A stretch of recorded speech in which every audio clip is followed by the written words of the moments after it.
Турмуш шартыбызга байланыштуу ата-энем Москва шаарына жумуш издеп кетишти.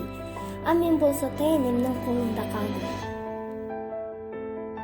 Жаңы мектепке кирип, классташтарыма кошулуу мен үчүн өтө татаал болду. Башында мени жактырбаган классташтарым кийинчерээк жакын досторум болуп калышты.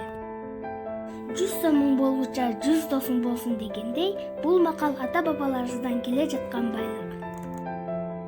Азыркы учурда мен досторум менен өтө жакшы мамиледемин.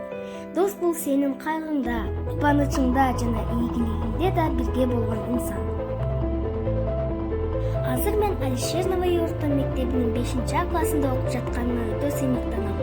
Себеби мен эң жакшы окуп, көптөгөн ийгиликтерге жетишип жатам.